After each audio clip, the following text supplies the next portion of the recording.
마가복음 4장 30절에서 32절 말씀입니다. 제가 읽겠습니다. 또 그분께서 이르시되 우리가 하나님의 왕국을 무엇에 비할까? 혹은 우리가 무슨 비교로 그것을 비교할까?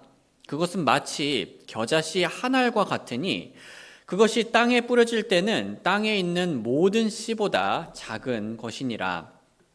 그러나 그것이 뿌려지고 자라나서 모든 채소보다 더 커지며 큰 가지들을 내뻗으니 그리하여 공중의 날짐승들이 그것의 그늘 아래에 깃들이느니라 하시더라. 형제자매님들, 타블로라는 이름의 가수가 있습니다. 알고 계신가요? 제가 어렸을 때부터 활동했던 꽤 오래된 가수인데요. 제가 어렸을 때는 그 타블로라는 가수분을 생각할 때 참 영어를 잘하는 가수구나라고 생각을 했습니다. 영어를 정말 유창하게 잘하거든요.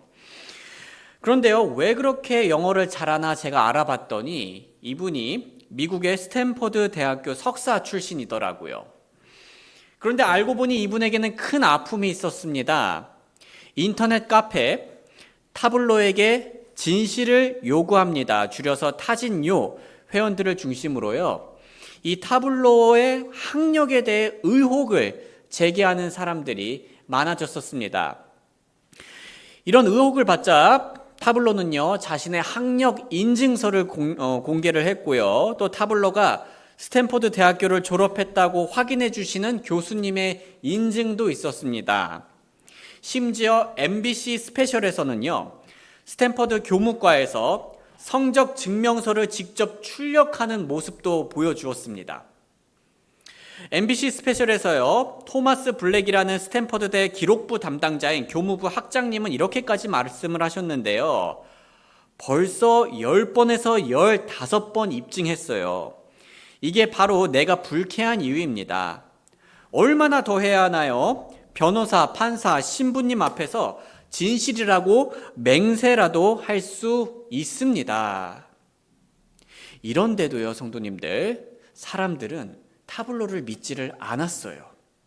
타블로는 이 사건을 겪으며 다음과 같은 말을 하게 되었는데요. 이건 못 믿어서 그러는 게 아니고 저를 안 믿는 거잖아요. 결국 억울했던 타블로는 계속되는 왜곡된 소문과 악의적인 공격에 법정 대응에 나서게 되었고요. 그래서 2012년 서울중앙지법은 타진요 가해자 8명에게 실형과 집행유예를 선고했습니다. 형제자매님들, 저는 이 타진요 사건을 보면서 크게 두 가지 생각이 들더라고요. 첫 번째는요, 이 타블로 가수님께서 정말 답답하고 억울했었겠구나라는 생각이 들었습니다. 그리고 두 번째로는요, 아무리 진실이더라도요, 사람들의 마음 상태에 따라 끝까지 안 믿을 수 있겠구나라는 생각이 들었습니다. 아무리 진실이어도 사람들이 계속해서 그 마음 상태가 딱딱해져 있다면요, 그 진실을 받아들이지 않을 수가 있습니다. 그리고 저는 오늘 말씀을 준비하면서 진리이신 예수님의 말씀을 향해 사람이 어떤 마음 상태를 가지냐에 따라서 그 사람들이 이 진실을 받아들일 수도 있고 받아들이지 못할 수도 있겠다라는 생각이 들었습니다. 예수님께서는요, 사람의 마음 상태를 밭에 비유하시며 다음과 같이 말씀하셨는데요. 또 그분께서 다시 바닷가에서 가르치기 시작하시더니 큰 무리가 그분께로 모여들므로 그분께서 배에 들어가 바다에 떠 앉으시고 온 무리는 바닷가 육지에 있더라. 이에 그분께서 그들에게 많은 것을 비유로 가르치시고 또 자신의 교리로 그들에게 이르시되 귀를 기울이라. 보라, 씨 뿌리는 자가 씨를 뿌리러 밖으로 나갔더라. 또 일이 일어났으니 곧 그가 뿌릴 때에 어떤 것은 길가에 떨어져 공중의 날짐승들이 와서 그것을 삼켜버렸더라. 또 어떤 것은 흙이 많이 없는 돌밭에 떨어져 싹이 곧바로 났으니 이는 흙이 깊지 않았기 때문이더라. 그러나 해가 돋았을 때 그것이 타버렸으니 이는 그것이 뿌리가 없기 때문에 시들어 버렸느니라. 또 어떤 것은 가시나무들 사이에 떨어져 가시나무들이 자라나서 그것을 질식시키니 그것이 아무 열매를 맺지 못하였더라. 그리고 다른 것은 좋은 땅 위에 떨어져 싹이 나고 자라서 열매를 내었으니 어떤 것은 30배, 어떤 것은 60배, 어떤 것은 100배를 내었느니라 하시더라. 또 그분께서 그들에게 이르시되 들을 귀 있는 자는 들을지어다 하시더라. 자, 예수님께서 하신 아주 유명한 비유죠. 이후에 예수님께서는요, 감사하게도 이 비유를 제자들에게 자세히 설명해 주셨습니다.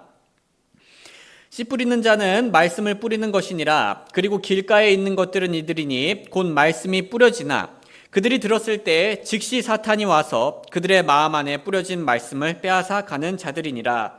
또 이와 같이 돌밭에 뿌려지는 것들은 이들이니 곧 그들이 말씀을 들을 때 즉시 그것을 기쁨으로 받으나 자기들 속에 뿌리가 없으므로 잠깐 견디다가 이후에 말씀으로 인하여 고난이나 핍박이나 일어나는 때에는 즉시 실족하는 자들이니라. 또 가시나무들 사이에 뿌려지는 것들은 이들이니 곧 말씀을 듣되 이 세상의 염려들과 재물의 속임수와 다른 것들에 대한 정욕들이 들어와 말씀을 질식하게 하여 그 말씀이 열매 맺지 못하게 되는 자들이니라.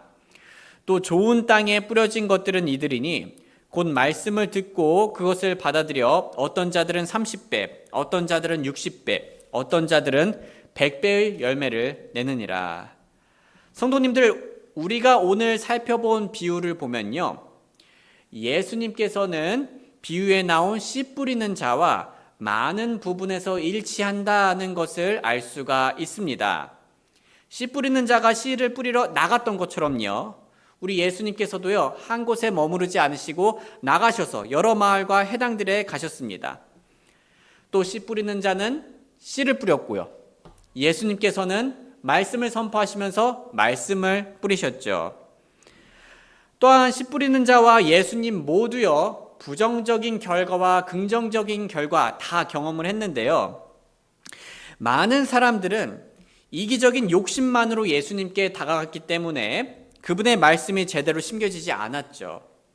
또 서기관들과 바리새인들 그리고 심지어 예수님의 가족들까지요, 마음으로 예수님의 권위를 거절하였기 때문에 말씀이 제대로 그 마음 안에서 심겨지지 못했습니다.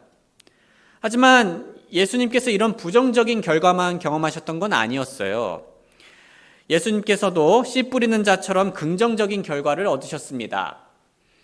예수님의 말씀을 잘 받아들인 예수님의 제자들과 또 시몬의 장모님, 그리고 하나님의 뜻을 행하는 자들이 있었고요. 그들은 예수님의 말씀을 잘 받아들이는 마음을 가지고 있었기 때문에 많은 열매를 맺었어요.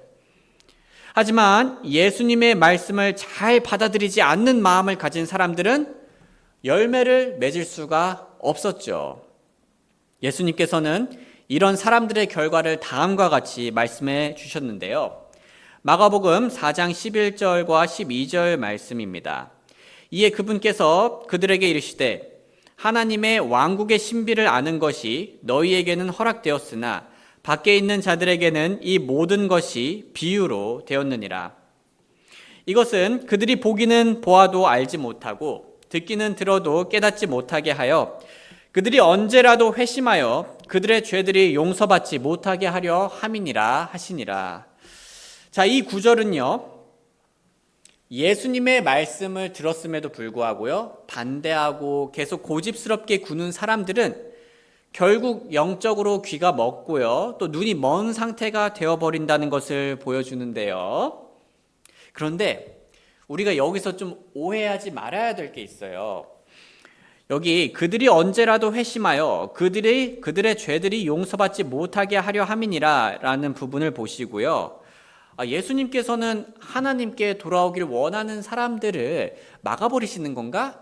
라고 오해하지 않기를 바랍니다.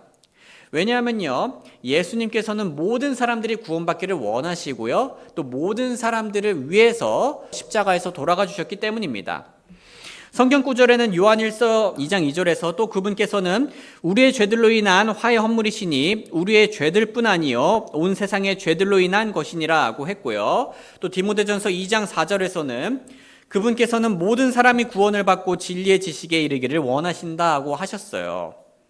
그래서 이 구절에서 우리가 알 수 있는 사실은요, 예수님께서는 진리를 들어도 계속 거부하는 자들을 결국 그들의 상태 그대로 내버려 두신다는 겁니다. 예수님께서는 진리를 들어도 계속 거부하는 자들을 결국 그들의 상태 그대로 내버려 두신다는 겁니다. 자, 예를 들면요, 형제자매님들 이런 일이 생길 수 있을 것 같아요. 우리가 직장이나 학교나 어디에서든지요, 한 가지 사실을 얘기해줘요.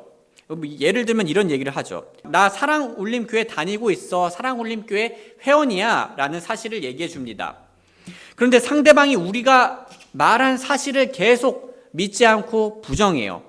마치 타진요처럼요. 우리가 증거도 보여줘요. 성도님들, 우리가 어떤 증거 보여줄 수 있을까요? 우리가 사랑울림교회 회원이라는 거, 사랑울림교회에 속해 있다는 증거, 어떤 것들 보여줄 수 있을 것 같나요? 유튜브에서 우리 형제 자매님들 나온 그 장면들 보여드릴 수 있겠죠. 그런 것도 있고요. 또 뭐 가능하다면 단톡방, 우리 교회 단톡방도 보여줄 수 있겠죠. 막 오랫동안 기록이 남았잖아요. 그리고 저에게 요청을 해서요, 박성규 목사에게 요청을 하셔서, 네, 이 형제님은 혹은 이 자매님은 우리 교회 회원입니다 라고 영상도 찍고 제가 유튜브에 올려줄 수도 있어요. 근데 그래도 계속 상대방이 안 믿어요. 그러면 우리는 결국 어느 시점까지 오죠? 상대방을 세뇌하려고 하나요? 아니죠. 그거는 이제 하면 안 되는 거죠. 세뇌는요. 상대방이 마음의 문을 그런 식으로 닫아버리면요, 우리는 어떻게 합니까? 그냥 결국 내버려 둬요. 이렇게까지 했는데도 안 믿는다니 그냥 네가 믿고 싶은 대로 다 믿어 라고 내버려 두는 시점이 오게 됩니다. 예수님께서도 마찬가지세요. 예수님께서는 사실을 얘기해 주셨습니다. 그런데 예수님의 진리를 계속 의심하고 부정하는 사람들이 있었어요. 타진요처럼요. 치료도 하시고요, 놀라운 기적도 보여주시고요, 예언을 성취도 하셨어요. 그래도 예수님을 안 믿어요. 그때 예수님께서 어떻게 하실까요? 막 세뇌를 시킬까요? 아닙니다. 자유의지를 허락해 주신 예수님께서 세뇌를 시켜주진 않으십니다. 그냥 예수님께서는 그렇게 계속 거부하는 자들을 내버려 두세요. 예수님께서는 결국 그들이 자기들이 믿고 싶은 대로 믿도록 허용을 하세요. 그들이 거듭 진리를 믿지 않으니까 그래, 너희들이 원했던 대로 계속 그 거짓 안에 살아라 라고 허락을 하십니다. 그렇게 예수님께서는 그들이 원했던 길로 가게 허용하시면서요, 그들이 보기는 보아도 알지 못하고 듣기는 들어도 깨닫지 못하여 그들이 회심할 수 없고 용서받지 못하는 상태에 머무르게 내어주게 하십니다. 반대로 예수님께서는요, 그분의 말씀을 받아들이는 자들에게는 더 많은 이해와 진리를 허락해 주세요. 그리고 그렇게 우리가 그분의 말씀을 받아들일 때요, 받아들이는 자들은 열매를 풍성하게 맺을 수 있다는 얘기입니다. 우리는 말과 행위에서 예수님을 닮은 열매를 맺게 돼요. 우리는 말과 행위에서 예수님을 닮은 열매를 맺게 됩니다. 참고로요, 성도님들, 예수님을 닮은 열매를 맺는 건요, 엄청 좋은 열매예요. 자, 지난번처럼 우리가 이거를 좀 이해하기 쉽게 우리 차은우님 얘기를 들자면요. 자, 형제님들, 자, 우리 여기 남성분들, 만약에 우리의 얼굴이 차은우님이라든가 박보검님처럼 닮을 수 있게 되면 얼마나 좋겠어요. 그쵸? 어떤 값을 치르더라도 차은우님과 똑같이 될 수 있다는 100% 확신이 있다면 얼마나 기분이 좋겠어요.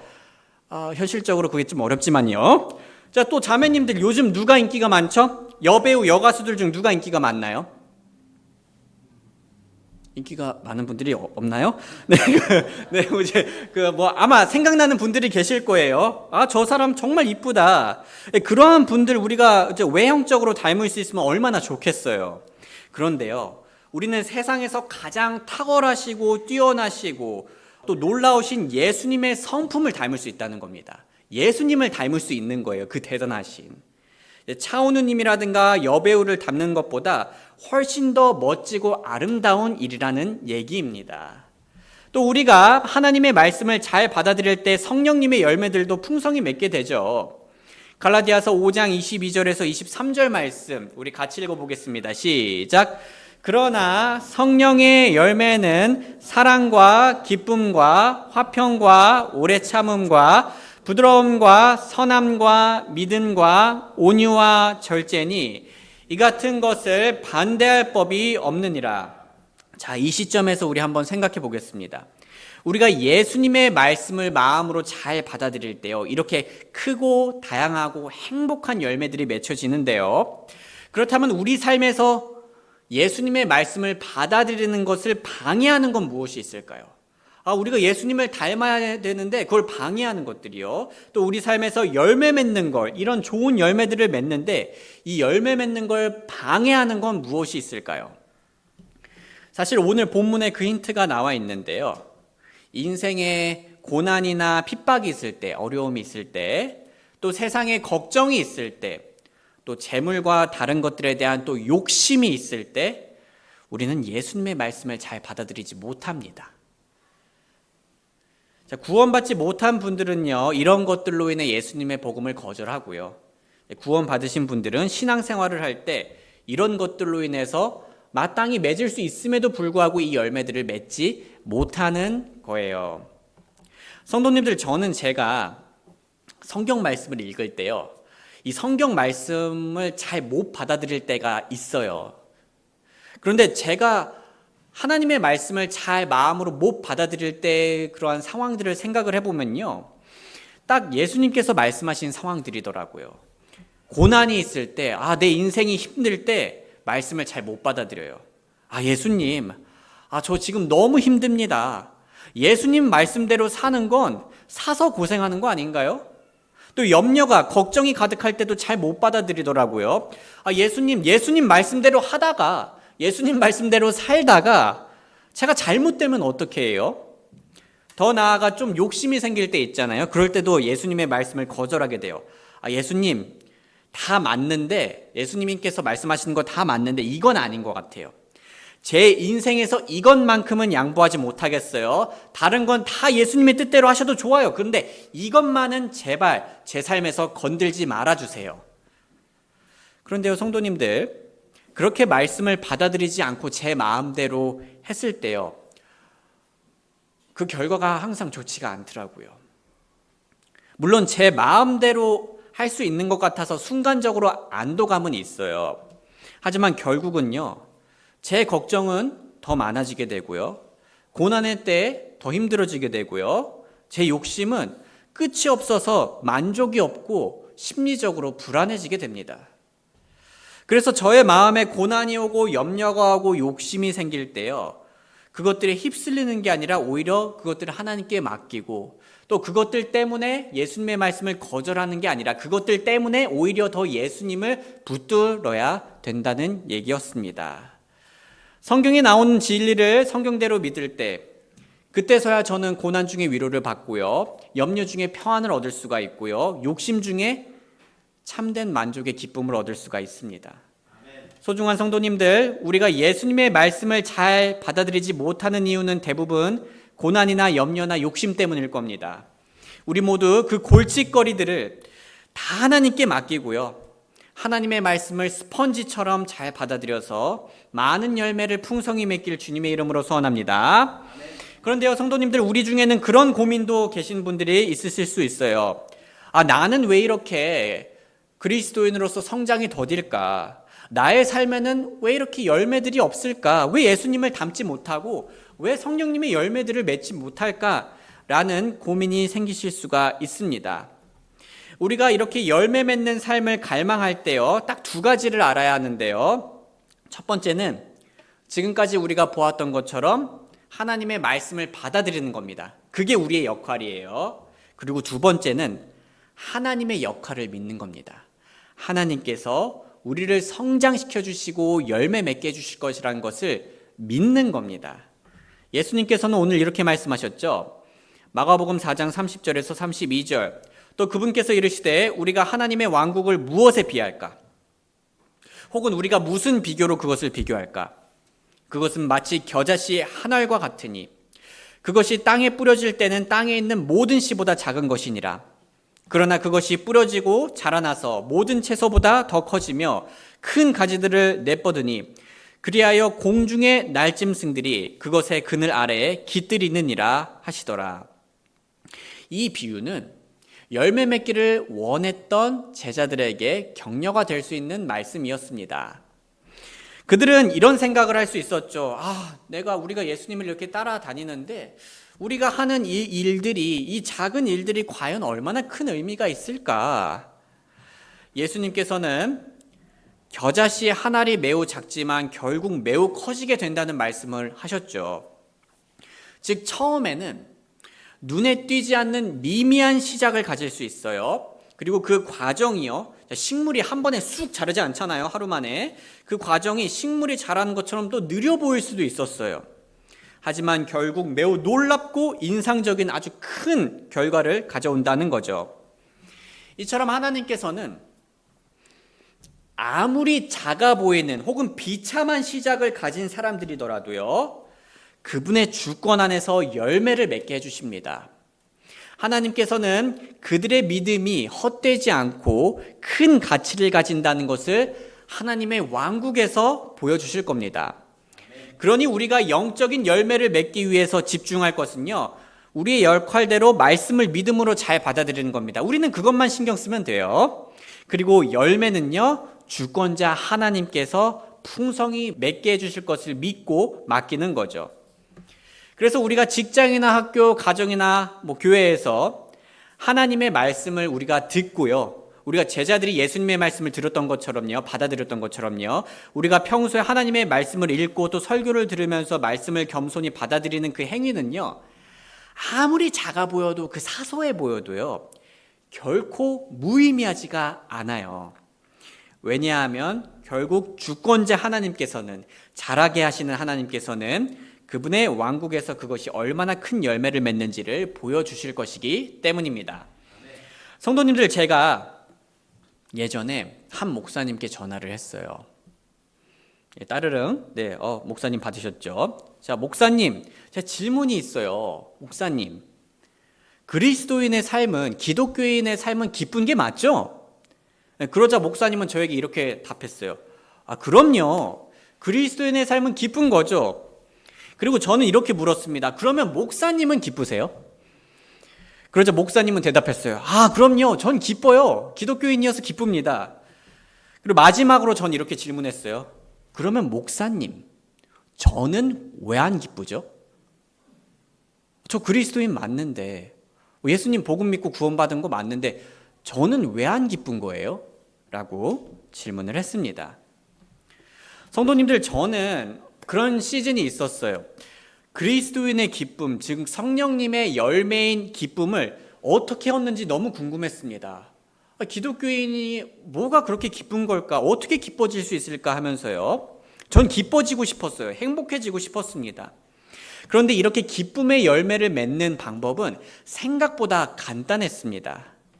제가 하나님을 믿고 하나님의 말씀을 받아들이고 따라가다 보면요, 그 기쁨의 열매를 점점 하나님께서 주시더라고요. 몇 가지 예를 들게요. 제가 솔직히 예전에는요, 이 자연을 보고 감탄하는 사람들을 이해를 못했어요. 왜냐하면 저는 산이라든가 바다라든가 자연을 볼 때 별 감흥이 없었습니다. 그냥 초록색이구나, 그냥 파란색이구나, 그냥 노을을 봐도요, 빨간색이구나 하면서 별 감흥이 없었던 사람이었어요. 그런데 하나님께서는 이 창조라는 말씀을 통해 그러한 것들이 하나님의 영광을 드러낸다라는 것을 알려주심으로써 그때부터는 제가 하나님의 창조 세계를 좀 더 자세히 보고 감상하고 감탄할 수 있게 되었습니다. 이제는 자연을 보면서 기쁨을 얻는 방법을 배웠어요. 또요, 하나님께서는요, 성경을 통해서 아내를 사랑하라고 얘기하셨고요, 또 가정을 돌보라는 말씀을 얘기해 주셨습니다. 그렇게 함으로써 가정의 기쁨을 저에게 가르쳐 주더라고요. 예전에는 그냥 침대에서 유튜브 보고 소파에서 TV 보는 게 더 좋은 낙이라고 생각했던 적이 있었어요. 귀찮고 힘드니까요, 가정을 돌보는 건요. 그런데 하나님의 말씀을 받아들이고 하나님의 말씀을 제 삶에 적용하니까 이 가정과 함께하는 기쁨을 하나님께서 열매 맺게 해주시더라고요. 저는 요즘요, 저희 4식구가 같은 한 침대에서 재밌게 놀 때, 또 밤에 한 방에서 함께 누워있을 때 행복합니다. 또 하나님께서는 교회가 소중하다는 말씀을 통해 교회의 기쁨을 가르쳐 주십니다. 또 하나님께서는 거룩의 말씀을 통해서요, 죄로부터 승리하는 기쁨, 더 높으신 하나님을 추구하는 기쁨을 알려주고 계십니다. 또 하나님께서는요, 주는 나의 목자신이라는 말씀을 통해서요, 제가 정말 바보 같은 말과 행동을 한 후에도, 제가 저녁에 후회해서 너무 가슴을 졸이는 그 날에도 그 말씀을 통해서 제가 평안을 얻는 기쁨을 허락해 주셨습니다. 또 하나님께서는 십자가의 사랑을 통해 구원의 기쁨도 주셨어요. 하지만 제 인생이 힘들 때 이 고난으로부터 소망을 얻을 수 있는 기쁨도 십자가를 통해 허락해 주시더라고요. 이처럼 저는 하나님의 말씀을 받아들일수록 제 인생의 망가진 부분들이 회복되고 행복해지는 걸 경험하는 중입니다. 그리고 이 열매는 제가 하나님의 말씀을 더 받아들일수록 하나님께서 더 풍성한 열매로 보답해 주실 것이라고 예상할 수 있게 해줘요. 제일 중요한 건 항상 제가 하나님의 말씀을 있는 그대로 잘 받아들이느냐 안 받아들이느냐겠죠.